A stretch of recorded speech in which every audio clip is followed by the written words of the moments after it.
धन्यवाद अध्यक्ष महोदय, आपने मुझे बोलने के लिए अनुमति दी है। वैसे सारे भाषण सुनने के बाद मैं थोड़ा सा सहमा गया हूँ, टेंशन में आया हूँ कि अभी क्या बोलूँ मैं।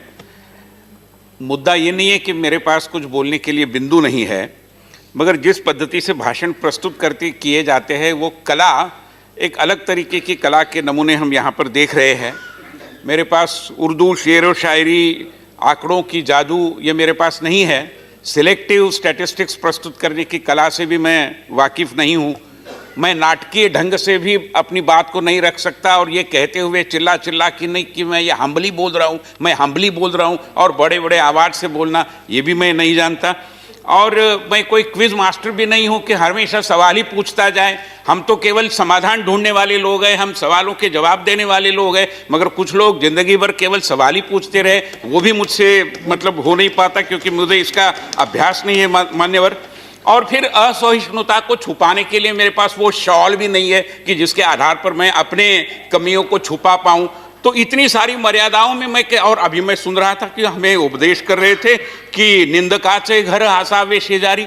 अरे भैया, 15-20 साल तो हमने निंदक को ही साथ में रखा था और उसके आधार पर ही तो हमने जो पड़ोसी का धर्म होता है उसको निभाया था। आपने अंदर झांक कर देखना चाहिए कि आपने दोस्ती मोहब्बत एक से की और घर बसाने की बात आई तो दूसरे के साथ घर बसा रहे, तो हमें उपदेश देने की जरूरत नहीं। और अध्यक्ष महोदय, मैं ये कहना चाहता हूं कि कुल मिलाकर 2014 से लेकर विगत 6-7 सालों की अगर मैं बात करूं, क्योंकि 2016 में भी 17 में भी इसी तरीके से धन्यवाद प्रस्ताव पर बोलने का अवसर मुझे मिला था। मैं मानता हूं कि विगत 6-7 सालों में जो हुआ है, एक आकांक्षा का जनतंत्र, एक डेमोक्रेसी ऑफ एस्पिरेशंस को लोगों ने अनुभव किया है, देश ने अनुभव किया है, और आत्मनिर्भरता के रास्ते से चल पड़े अभी इस देश की जनता ने एक आत्मविश्वास के जनतंत्र को साकार करने के बारे में ठान लिया है। आदरणीय प्रधानमंत्री नरेंद्र मोदी जी के नेतृत्व में देश एक इसी दिशा को पकड़कर बड़ी तीव्र गति से आगे जा रहा है, जिसकी परछाई, जिसका रिफ्लेक्शन हमें आदरणीय राष्ट्रपति जी के भाषण में मिलता है। कई बार मैं सुनता रहा 2019 के चुनावों के बाद कि ये मोदी मैजिक है, ये मोदी मैजिक है। मैं बताना चाहता हूं कि इसमें मैजिक नहीं, ये मोदी मेहनत है। ये किए हुए काम का फल हमें मिला है, और इसको अगर आप थोड़ा सा तरीके से देख पाएंगे तो मैं मानता हूं कि आपको समझेगा कि ये मैजिक नहीं है। किसानों के कायदों के लेकर, कृषि कायदों के लेकर काफ़ी चर्चा हुई, अभी भी ढींडसा जी ने भी काफ़ी बातें कही। हम भी जानते हैं और हर कोई उठता है, हमें कहता है कि अहंकार छोड़ो, अहंकार छोड़ो। अरे ये अहंकार नहीं है। जो 2000 से 2000 में पहली बार इसके बारे में रिपोर्ट आई, बाद में मोंटेक सिंह अहलुवालिया, तरह तरह के मंचों पर, फोरम्स पर इसकी चर्चा हुई। लोगों ने आत्मकथा में भी लिखा है। यहां पर मान्यवर जो सदस्य है उसमें से किसानों की बात करने वाले एक मान्यवर नेता ने अपनी आत्मकथा में लिखा है कि ये कानून आने चाहिए, और अभी बात को पलट देते हैं। अभी हमें बताते हैं कि हेरोल्ड लास्की ने क्या कहा, एक प्राध्यापक महोदय ने कहा।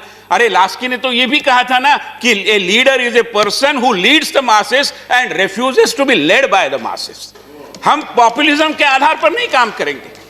एडमंड बर्क ने भी कहा था कि पॉपुलिज्म के आधार पर काम मत करिए, आपको अपना जजमेंट भी लोगों के लिए उपयोग में लाना है। केवल मेहनत करने से, केवल उस पद्धति से काम करने से नहीं होता। हम अपने जजमेंट से काम कर रहे हैं। आपको चाहिए कि आप किसानों की भी कुछ दो बात उनको भी कहिए। आप हमको तो उपदेश कर रहे हैं, सारे किसान नेता हमारे आदरणीय नेता है, 11-12 बार हमारे मंत्री महोदय ने उनके साथ बातें की, अभी भी बातों के लिए हम तैयार है। मगर इसका मतलब ये नहीं कि आप भी थोड़ा लचीलापन न दिखाए। हमने तो लचीलापन दिखाया। 1.5 साल के लिए उसको स्थगित करने का जो पहली बार शायद सरकार ने रवैया अपनाया होगा इस पद्धति का, आप भी करिए। और मेरे समझ में नहीं आता माननीय अध्यक्ष महोदय कि कुछ किसान, कुछ राज्यों के किसान, हो सकता है किसान वर्ग के कुछ लोग ये इस तरीके से धरने पे बैठे हैं। कल जाकर के अगर इस कानून के समर्थन में और 5000 लोग कहीं बेंगलुरु में या कहीं और धरने में, प्रदर्शन में बैठ जाते इसी तरीके से, तो क्या हम सिविल वॉर चाहते हैं? क्या ये पद्धति होगी? सदन को हम सर्वोच्च सदन कहते हैं जनतंत्र में। सर्वोच्च सदन ने बड़े मतलब चर्चा के बाद जिसको पारित किया है, हो सकता है चर्चा के बारे में आपके मत अलग अलग होंगे, मगर चर्चा तो हुई थी, और उसको क्या हम इस तरीके से गिरवी रख पाएंगे? मतलब सवाल केवल कानूनों का नहीं है, सवाल आंदोलन का नहीं है। सब आंदोलनकर्ताओं के प्रति हमारे मन में सम्मान की भावनाएं, आदर की भावनाएं, किसी ने उसके बारे में कुछ गलत टिप्पणी नहीं करनी चाहिए, मगर इसका मतलब यह नहीं है कि इस सदन को कोई टेकन फॉर ग्रांटेड करे। इस सदन को कोई मतलब ये जनतांत्रिक प्रक्रिया के प्रति एक नुकसानदेह बात होगी, इसका भी एहसास मैं मानता हूं कि हम सबको रहना चाहिए। मान्यवर, राष्ट्रपति जी के भाषण में कई सारी बातें आई है और विकास के जो विभिन्न मोर्चों पर हम तीव्र गति से आगे बढ़ रहे हैं उसका काफी अच्छा और वर्णन और उसके काफी सारे संदर्भ उसमें आए हैं। कई सारी बातों का जिक्र किया जा सकता है, समय की मर्यादा है, मगर मैं जानता हूं कि विगत कई सालों में, जैसे एक जमाना था कि हमारे देश के जो सबसे पिछड़े जिले थे उनको हम बैकवर्ड डिस्ट्रिक्ट्स कहते थे, हमने उसको एस्पिरेशनल डिस्ट्रिक्ट में परिवर्तित किया है। और ये केवल शब्दों का खेल नहीं है, उसके लिए काफी कुछ काम भी किए हैं। कल चर्चा हो रही थी कि खनिज जहां पर मिलते हैं, जहां पर मिनरल्स उपलब्ध है, ऐसे जिलों के विकास की बात जब आती है, मैं आपको रिपोर्ट दिखाना चाहता हूं। यह टाटा ट्रस्ट का रिपोर्ट है, किसी सरकारी संस्थान का रिपोर्ट नहीं है। और सिंहभूम डिस्ट्रिक्ट के बारे में झारखंड के अंदर उन्होंने लिखा है कि due to the district mineral fund trust, जो एक बनाता है, जो जहां से खनिज निकलता है वहां पर जो राशि मिलती है, उसके कारण which is at the disposal of the district authority, this is devolution of power. हमने डिस्ट्रिक्ट अथॉरिटी पर दे दिया है, किसी राज्य में किसकी सत्ता है इसका विषय नहीं है। A situation of delay in fund flows for planned activities does not arise. Unlike scheme funds, the district has full control over the flow of funds from the DMFT. This is what is good governance. और केवल इतना ही नहीं, मैं अन्य तरीकों से, विशेष रूप में ये जो हमारे पिछड़े जिले थे, कई जिले नक्सलवाद की चपेट में आए थे। अगर मैं नक्सलवाद से प्रभावित जिलों की चर्चा करूं, जो एक दृष्टि से कानून व्यवस्था का भी विषय हो जाता है, तो ध्यान में आता है कि 2000 ये गृह मंत्रालय के एनुअल रिपोर्ट की बात मैं कर रहा हूं, जिसमें ये कहा गया है कि 2010 में नक्सल प्रभावित क्षेत्रों में इंसिडेंट्स की संख्या 2213 थी और जो 2014 में जब हमने सूत्र संपादन किया तो 1000 तक आई थी और आज की तारीख में वो 230 तक आई हो। इंसिडेंट्स इतनी कम हो रही है, वारदातें कम हो रही है और उसी के अनुपात में वहां पर हताहत होने वालों की संख्या में भी काफी कमी आई है। मगर मान्यवर, जब मैं सुरक्षा की बात करता हूं तब स्वाभाविक रूप में सुरक्षा के लिए जो संसाधन जुटाए जाते हैं उनका भी विषय आता है। और हम सबको पता है कि सरकार ने जिस पद्धति से आर्थिक मोर्चे पर काम किया है, 2014 में इनकम टैक्स रिटर्न भरने वालों की संख्या केवल 3.31 करोड़ थी, 2020 में आज दुगुनी होकर 6.48 करोड़ हो गई है। करदाता भी इस देश के निर्माण में एक भूमिका निभाता है। मैं मानता हूं कि इसका एहसास हम सबको होना चाहिए। मान्यवर, जब देश की सुरक्षा की बात आती है तो कुछ अस्मिता से जुड़े हुए, आइडेंटिटी से जुड़े हुए भी विषय आते हैं और सरकार ने उस मोर्चे पर भी सभी को साथ लेकर अच्छा काम किया है।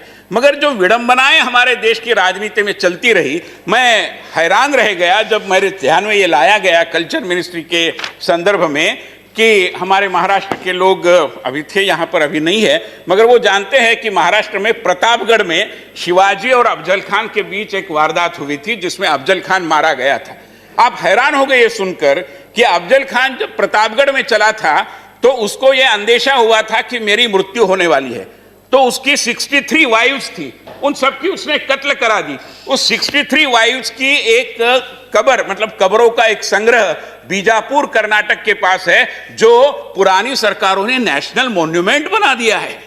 नेशनल मॉन्यूमेंट है 63 कब्र। और हमारे छत्रपति शिवाजी महाराज की जो पुत्रवधू थी ताराबाई, उसकी समाधि सतारा के नजदीक माहुली में है, जिसके प्रति किसी का ध्यान नहीं। मैं प्रहलाद पटेल जी को धन्यवाद देना चाहूंगा, उन्होंने मुझे आश्वस्त किया है कि ताराबाई की समाधि को हम इज्जत देंगे, उसको उसी पद्धति से और उसके रखरखाव की जो चिंता करनी चाहिए वो करेंगे। ये विषय इसलिए महत्वपूर्ण होते हैं कि जब हम जीते हैं, जब हम सरकार में काम करते हैं, जब हम राजनीति में, सामाजिक जीवन में काम करते हैं, तो आइडेंटिटी के विषय भी उतने ही महत्वपूर्ण हो जाते हैं और इसलिए उसकी चिंता के बारे में भी ये सरकार बहुत कारगर ढंग से काम कर रही है। अध्यक्ष महोदय, मैं आपको बताना चाहूंगा कि विगत 6 सालों में विदेश नीति में भी हमने काफी अच्छे मोर्चे पर, काफी अच्छे पद्धति से इस मोर्चे पर भी काम किया है। प्रधानमंत्री का वो स्टेटमेंट, उनका 2014 के यूनाइटेड नेशंस असेंबली के अंदर जो उन्होंने भाषण दिया, सबको याद होगा। उन्होंने कहा कि मैं विदेश नीति और विश्व व्यवहार के बारे में नौसिखिया हूं, मगर मैं समझता हूं कि कई जगह ग्रुप्स है कि G20, G17, G7, G8, और प्रधानमंत्री ने कहा, और भारत का ही प्रधानमंत्री ये कह सकता है और नरेंद्र मोदी जी ही ये कह सकते हैं, उन्होंने कहा कि मुझे समझ में नहीं आता कि मानवता के, पर्यावरण के, विकास के कुछ विषयों पर why there can not be a G all. ये हमारी भूमिका है, सबको साथ लेकर विश्व समुदाय का पूरा दिल जीतते हुए भारत उसका नेतृत्व करे, इस भूमिका में आगे बढ़ रहे हैं हम। और इसीलिए वैक्सीन डिप्लोमेसी की बात हो, सॉफ्ट पावर को बढ़ाने की बात हो, मैं मानता हूं कि इन सारे विषयों की ओर इस देश ने बहुत अच्छे तरीके से ध्यान देने की दिशा में अग्रसर होने का प्रण किया है।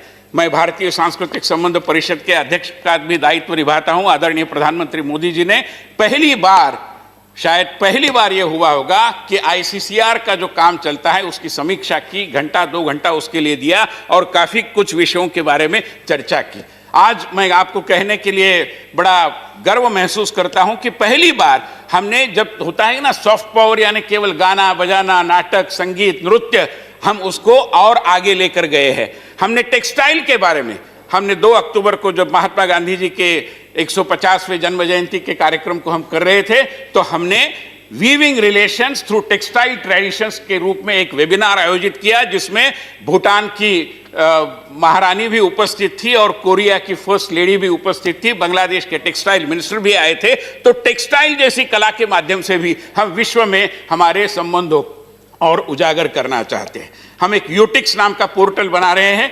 Universalization of traditional Indian knowledge system, जिसमें हमारी जो भारतीय ज्ञान संपदा है वो विश्व में हर किसी के लिए खुली करते हुए, जिस किसी को ज्ञान पाना है उसके लिए हम अवसर प्रदान कर रहे हैं। और जो भारत में पढ़कर विदेश में गए छात्र हैं, और कई छात्र हैं जो बांग्लादेश में है, नेपाल में है, जो वहां के समुदाय में राजनीति में बहुत अहम भूमिका निभा रहे हैं, कोई सर्वोच्च न्यायालय के न्यायमूर्ति बने हैं, कोई प्रधानमंत्री बने हैं, कोई और कुछ बने हैं, इन सब के लिए association of Indian alumni of Indian universities, इस रूप में हमने एक आयोजन भी किया है, जिस तरफ भी हम आगे बढ़ रहे हैं। मगर कई बार मुझे लगता है कि डेवलपमेंट डिप्लोमेसी का सहारा लेकर हम जो आगे बढ़ रहे हैं, विश्व समुदाय के साथ जो सरोकार बना रहे हैं, वसुधैव कुटुंबकम की हमारी धारणा है, मगर इसको कई बार विपक्ष के हमारे मित्र भी पहचान नहीं पाते, क्योंकि उन्होंने अपनी राजनीति को और वैश्विक दृष्टिकोण को भी भारत के अंदर के राजनीति के साथ जोड़ा था।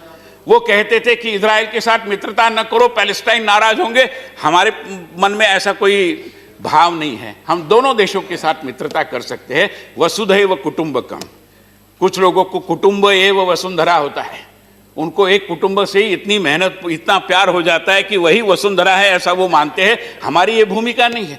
और मैं सुन रहा था माननीय अध्यक्ष महोदय कि जब बजट आया, मैं जानता हूं बजट की चर्चा अलग है, मगर बजट में जब पब्लिक सेक्टर के बारे में, बैंक्स के बारे में चर्चा चली, तो लोगों ने कहा फैमिली सिल्वर बेच रहे हैं।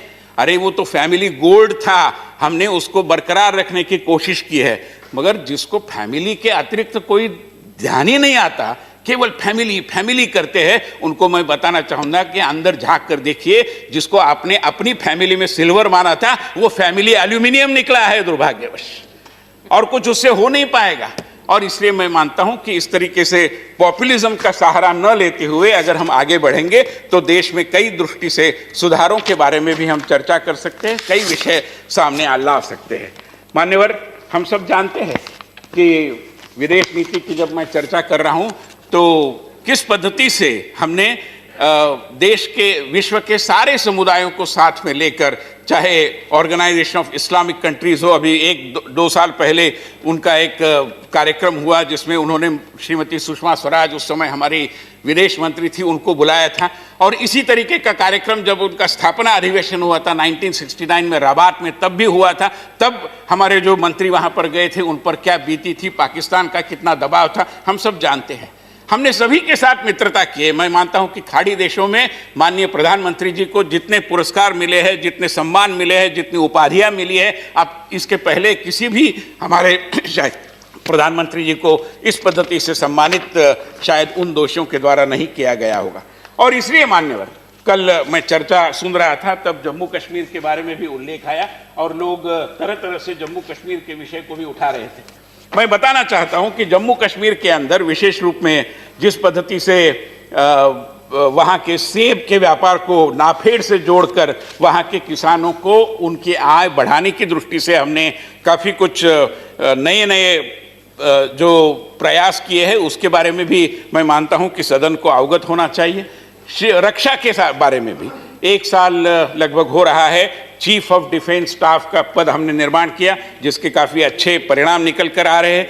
आत्मनिर्भर भारत की दृष्टि से आत्मनिर्भर रक्षा संपदा, इस विषय में भी हम काम कर रहे हैं और उस दृष्टि से भी मैं मानता हूं कि माननीय राष्ट्रपति महोदय के भाषण में कई सारे उल्लेख आए हुए हैं। Women participation has been increasing over the years and the government is further enhancing their role in priority. ये बड़ी महत्वपूर्ण बात है कि रक्षा की जो हमारी कुल मिलाकर रचना होती है उसमें महिलाओं की सहभागिता को भी हम काफ़ी अच्छा महत्व दे रहे हैं। और विगत साल 2020 में जो परेड हुई थी, कैप्टन तानिया शेरगिल ने उस परेड का नेतृत्व किया था। वो देश में पहली बार इस पद्धति से एक महिला ने आर्मी के एक और दस्ते का नेतृत्व किया। मैं मानता हूं कि इसके बारे में भी हम सभी के मन में एक स्वाभाविक अभिमान का स्वर निश्चित रूप में उपजना चाहिए। मान्यवर, लंबी बात करने की आवश्यकता नहीं है, मगर मैं ये बताना चाहता हूं केवल कि कुल मिलाकर अगर राष्ट्रपति जी के भाषण के ओर मैं एक कटाक्ष डालूं तो मुझे लगता है कि जिस पद्धति से सभी मोर्चों पर ये देश माननीय प्रधानमंत्री जी के नेतृत्व में आगे बढ़ रहा है, उसके साथ हम सभी ने अपने आप को जोड़ना चाहिए, क्योंकि प्रधानमंत्री जी और हमारी सरकार की ये धारणा है कि लोगों की सहभागिता के आधार पर ही हम अच्छी गति से आगे बढ़ सकते हैं। और इसलिए हम सभी का साथ चाहते हैं, सभी का विकास हो, ये भावना रखते हैं और सभी के विश्वास को अर्जित करते हुए आगे बढ़ने की हमारी मंशा रहती आई है। मान्यवर, मैं भाषण को समाप्त करने के पहले केवल एक बिंदु बताना चाहूँगा कि कुल मिलाकर अगर हम ध्यानपूर्वक देखेंगे तो माननीय हमारे देश के जो पहले प्रधानमंत्री थे जवाहरलाल नेहरू जी, उन्होंने डिस्कवरी ऑफ इंडिया नाम की किताब लिखी थी। मैं मानता हूं कि अभी हम डिस्कवरी ऑफ इंडिया से काफ़ी कुछ आगे निकल कर गए हैं। अब सेल्फ रियलाइजेशन ऑफ इंडिया के और स्तर पर हम आए हैं।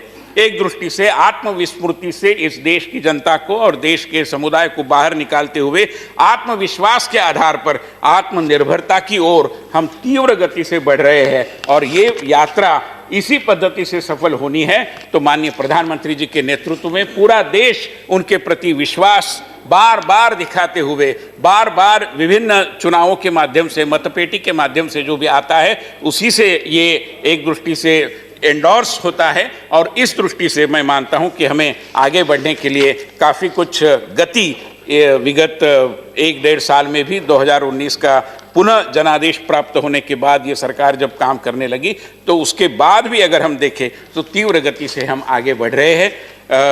काफ़ी कुछ लोग शेक्सपियर के बारे में भी यहाँ पर चर्चा करते रहे। शेक्सपियर ने कहा कि पूरा विश्व एक नाटक है, वो पूरा विश्व एक रंगभूमि है। वर्ल्ड इज ए विश्व को एक रंगभूमि के रूप में उन्होंने बताया था। मैं मानता हूं कि शेक्सपियर वगैरह तो बड़ी बात रही, मगर हमने भी थोड़ा थोड़ा पढ़ा है तो हम जानते हैं कि अल्फ्रेड टेनिसन ने एक कविता में कहा था कि I do but sing because I must.